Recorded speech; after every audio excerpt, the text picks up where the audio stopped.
Welcome to the Business Spotlight series. My name is Hugo Breton. I'm a senior partner at Action Coach Halton, and today I have Alan McLaren. He's the co-founder of STRATA Originals, and as my guest. So we're going to be talking about his business, what he does for clients, his journey, and peek into what it's really about, really happens when building a business. Now, if this is your first time on the channel, be sure to like and subscribe to get notifications when we drop new conversations just like this one. So, Alan, welcome and thank you for being here today. It's an honor, Hugo. Nice to be with you. So please give us a little bit of an overview of your background and what you do at STRATA Originals. Well, that's going to be a long background as I have a little bit of gray hair. I'll try to be succinct. So I started my career in Montreal, and I started with Canon. I learned how to sell photocopiers up and down the street way back, which was the best training for sales. And if I'm going to give anybody anything to think about, selling is probably the most important skill you can develop as a business owner. And I was lucky to develop it early in my life. After spending a few years there, about 9 years, doing all kinds of different things, I was recruited with a company called Icon Office Solutions. I got my first president's job back in Quebec after a stint in Montreal, Toronto, Hamilton, Halifax, and then back to Montreal. Okay. So then I had a nice run there on a turnaround. Then I decided to move back to Toronto and got into IT security because I did 16 years in the business equipment area. And that was an interesting experience. It was 1 year of the weirdest business I've ever been in. I actually discovered some nasty things in that business, so I had to actually turn it around and then ultimately close it because some people had to go to jail for some stuff that was. So some mean stuff there. I'll keep the name out of it for now. Yeah. And then about 20 years ago now, coming up in April, started a marketing agency with a business partner. So got out of corporate Canada. And public companies. This was a public company, the one I was dealing with before, and started a marketing agency 20 years ago. So I've been through all of the iterations of what entrepreneurs do. And so it's been an awesome ride from a learning perspective, but there have been so many ups and downs, as all of you who are listening to this know the truth. And then we pivoted to STRATA Originals just around COVID, which is in the personal branding area for executives. So that's kind of my history. Okay. And so there was an evolution from marketing agency to now really this focus on the personal branding. Yeah, what we saw was in the marketing world, so marketing tends to follow technology in terms of the ability to execute. And what we started to see just before COVID was the clients that were leaving us weren't leaving us because they were unhappy. They were leaving us because they now knew exactly what we were doing for them, and they could learn the things that we know. Go on YouTube and learn how to do Google ads or Facebook ads, or have Canva to be able to do design. And so our value became less and less in that market. So we started to see that. And then when ChatGPT showed up, we went, uh-oh, this could be the issue. So we had to go find a white space where we had some experience, and we realized that there was an open opportunity, and that was working with executives on their personal brands. And so we pivoted right around COVID, and we have had an absolute blast. It was the right move at the right time. And now we're living our passions because we're helping people tell their story, which is so cool. Great. And just to double click on that, typically what are the problems they come with, and how do you help them solve that through the personal branding? Well, let's start at the beginning. We all have a personal brand, right? You have one. You're doing these things to get exposure to the people that are there. What we say is, you have a brand. Does everybody know what you do? The answer is no, most people don't know what I do. Then the opportunity to share your passions with the world is an opportunity to actually help yourself get more business and or build credibility within your market. And so what we do is we encourage CEOs to be able to get out there on LinkedIn and TikTok or whatever the platforms are, but to actually do it in a way that fulfills their obligations as a human to be able to help others and teach others. And when you do that well, then people will come to you. You found me on LinkedIn because I was doing stuff. There was no other way to find me. And that's the beauty. It can happen in a big way. Now I get to talk about what I do, and that can happen to anybody on this call. Got it. Oh, Okay. Um, I'm guessing there's other companies that are do what you do. What would you say makes you unique within other companies helping with personal branding? Well, I'm a member of an organization called YPO, which is the Young Presidents Organization. It's global, 140 countries, 30,000 CEOs. So over the last 23 years, I know how to talk to executives. So and I think that is an important thing. I remember talking to one of our prospects who became a client, and he says, I talked to 4 different agencies. Every one of them was talking marketing. You were talking me. You understood me, my issues, the realities of my life.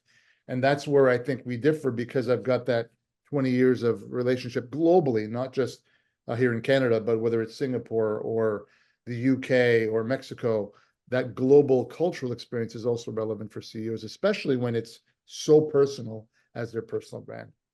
Mhm. Mhm. Okay.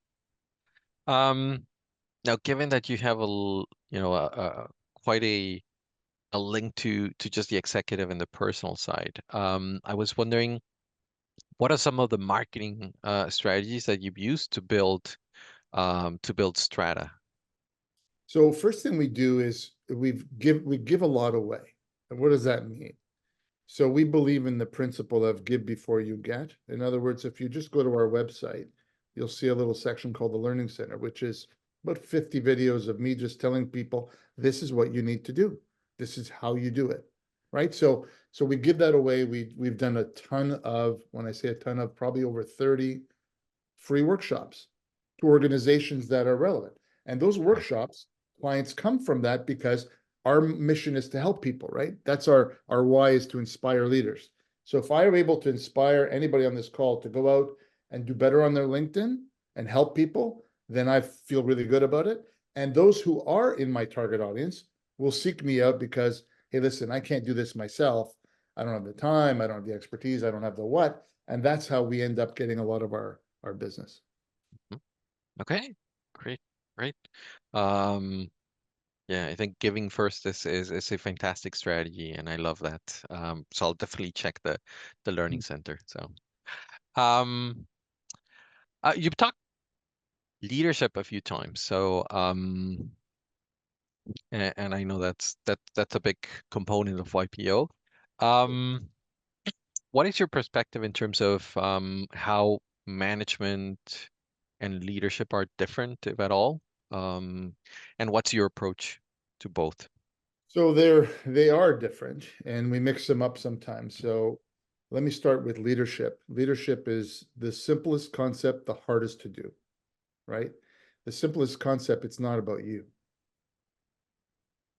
So it's truly what we call servant leadership. Your job as a leader, in my estimation, is to serve the people in your organization, not to be their boss. Now, you're ultimately their boss. So let's not remember, you always have that ability.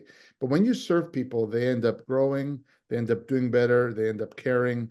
And at the end of the day, you'll end up with better results when you do that. So that's my mantra, is if you care about people deeply, they will do things for you that others will not. And when you think leadership is about a hammer all the time, that's not what leadership's about. Management, on the other hand, is really inspecting what you expect. So you expect results.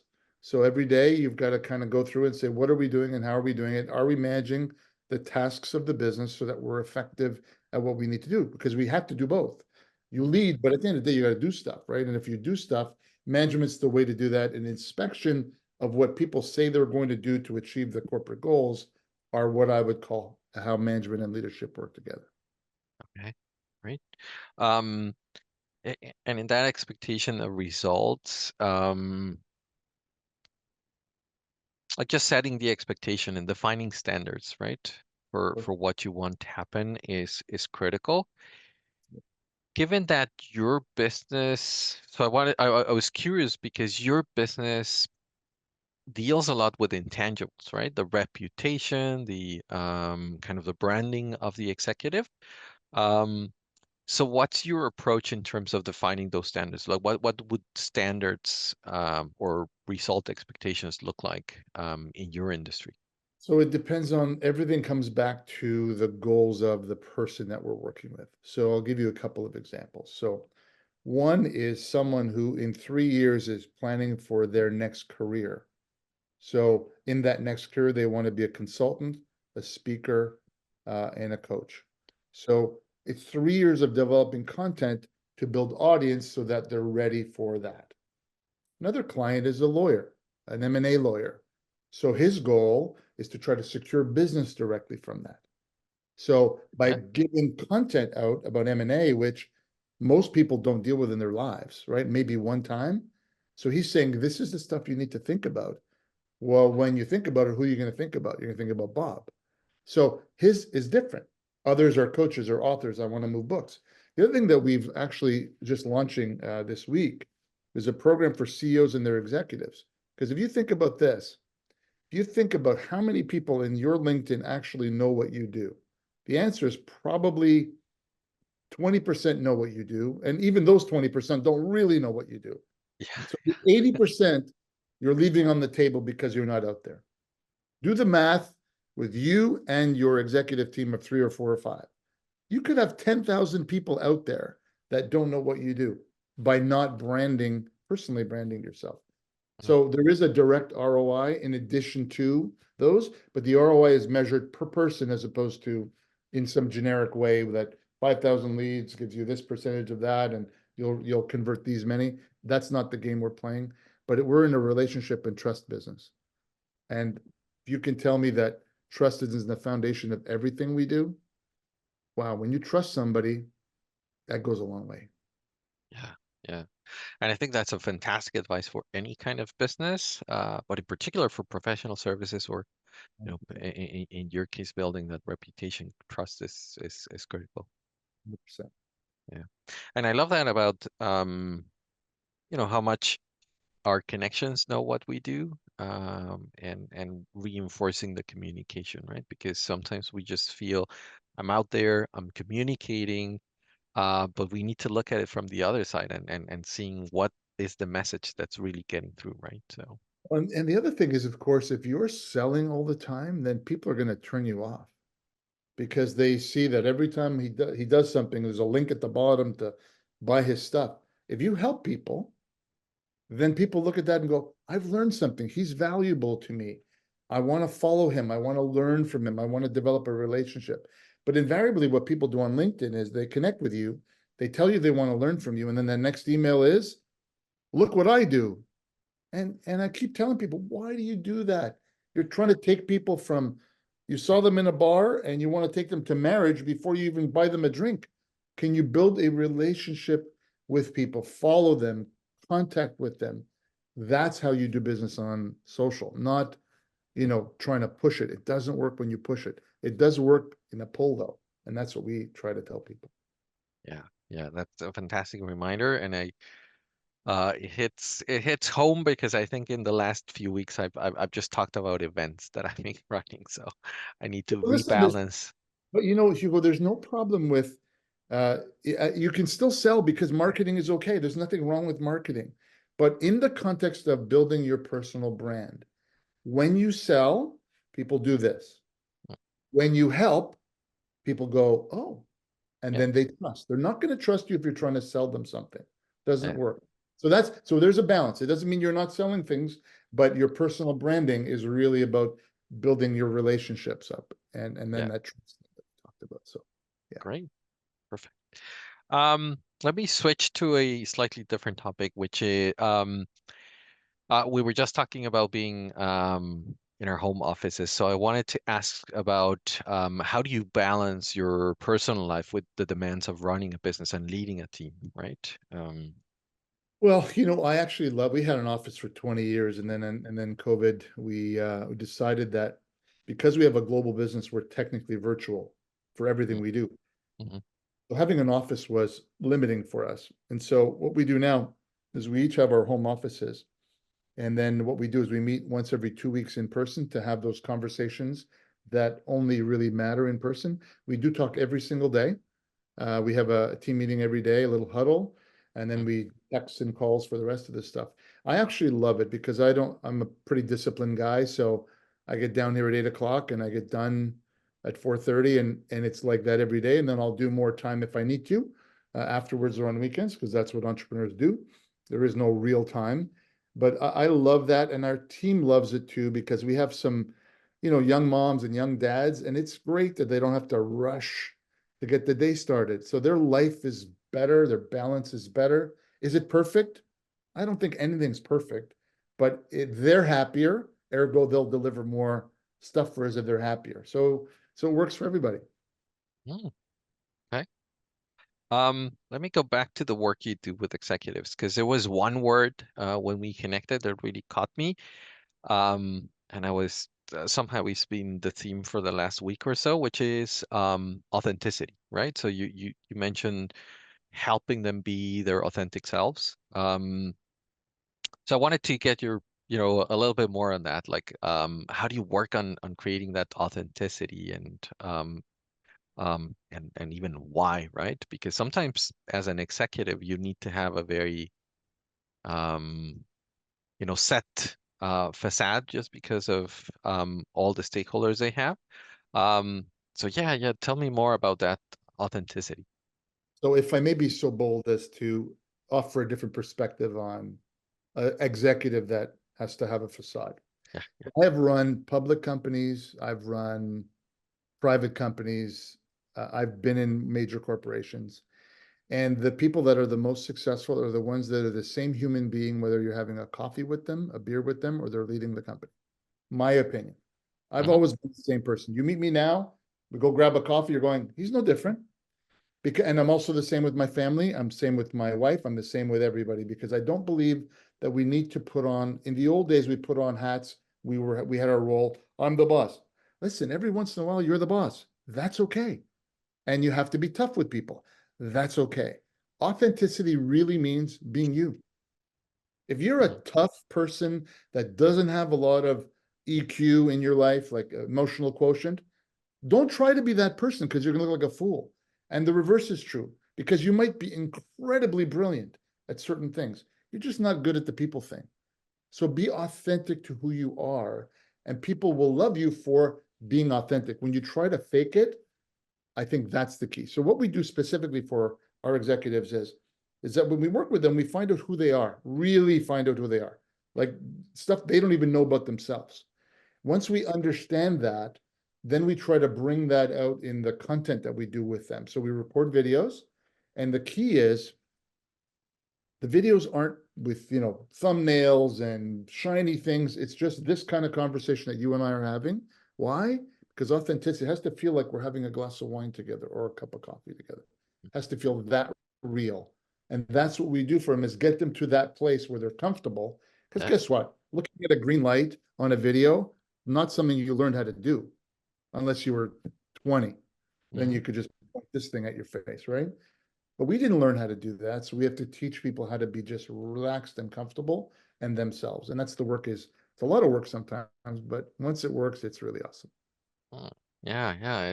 I like the insight into the process, and I'm guessing for some it may be pretty simple. For others, it's an entire journey, right, to discover themselves.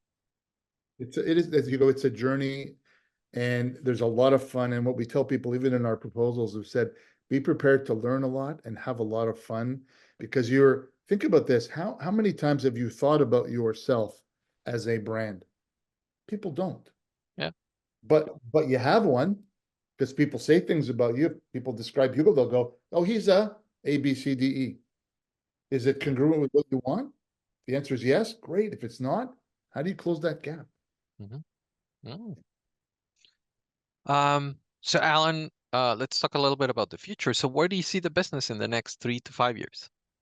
So we have a really good plan for that, actually. So we're going to continue to do the do it for you model. So one of our models is we do the work for the CEO that's really, really busy. And then we have some coaching and workshops that we do. We're going to continue to do more and more speaking gigs and workshops, because in our future is a book as well. And the more speaking that I do, I'm speaking in front of prospects. So that also drives both revenue and opportunity. So I see ourselves becoming more and more global. And then we're going to build a platform as well, a training platform, so we can scale this globally without actually having any touch points other than the technology. So That's where we're seeing more speaking, more workshops, a platform, and then work specifically with clients that are the higher touch ones that we want to work with. And that's where So I the see platform would be more of a do-it-yourself. exactly right. Do it Okay. yourself and training, right? So we'll teach people how to do it with the stuff we do inside the walls, but Mhm. accessible on a subscription or some other method. So that's where we Okay. see it in 3 to 5 years. Yeah. Fantastic. I love that. I love that mix of making it very accessible for everyone and then having that high touch option as well. Um, so as we begin to wrap up, I have a few rapid fire questions. So I think maybe just, you know, one or a few words for each. So what do you think is the key to success? Resilience, one word. Other than what you've already shared, any other advice for business owners? It's kind of cliche, but at the end of the day, if you don't have the right people on the bus, nothing matters. You can't do it on your own. And it's an old thing, but your people make the difference, and the people that fit your culture make the difference. Just because someone's smart and has all the credibility in the world, if they don't fit culturally, don't hire them because it'll fail miserably, or you're going to be miserable working with people that you can't get along with or don't trust, or even if they're amazing salespeople. It's the worst thing you can do is, oh, look at my sales are up, but I'm miserable. So Yeah, just culturally make sure that you're hiring the right people. That's a big issue for us. yeah, yeah. Yeah, we say hire on attitude and then train on skill. So yeah. 100%. I absolutely believe that. That's absolutely. See, we agree on that one. That's awesome. Um, and any book, either it could be recent book or one where you got a big insight, but a book you would recommend for Yeah. others. Oh my goodness, I have to think of the name. So you can edit this if you want, but I'm going to look it up because I have the book right here in my Kindle. It was an awesome book. It's called Gap Selling.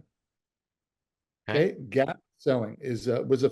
I think I know a lot about sales, Yeah. but this thing taught me. It says getting the customer. It was just a really good book. His name is Keenan, Keenan. So that was a great book that I really really liked. And then the other one, I'm going to give you two because they're really phenomenal. They Ask, You Answer. Mm, Another great book that I finished in an hour and a half. I just blew through it. So that was yeah. another one, and that's by Marcus Sheridan is the gentleman's name. Really, really good book. So those are two for you. Yeah, they asked your answer I read recently, and it's They're great great book. for content, right? So to Oh, but think it about also, what's the relevant you know content to what it share. taught me? It taught me, Hugo, that in my world, an educated customer is a qualified customer. And in the personal branding world, people didn't understand it. So that's why we built the Learning Center right after that, because we realized that they've got to come to us knowing a little bit so that we can take them the next mile. Otherwise, we're confusing them because there's so much to think about with personal branding. So that was Mm. transformational for us. And the last one, if there was one area on the business that you could immediately improve tomorrow, what would that be?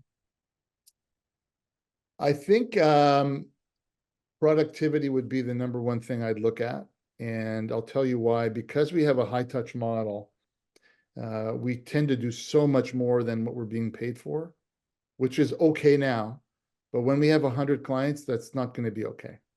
So we've got to make sure that the processes that we have, and we're implementing AI and all kinds of things in the back end, so that we're not only effective with the client, but we're efficient in the back room. So I think we're continuing to work on that so that instead of something taking us 4 hours can take us two with the same results. That's what we're working on today so we can continue to grow the business globally. Mm, excellent. So when we share this, we'll share it with your website, social media. But what's the best way to get in touch with you or Strata?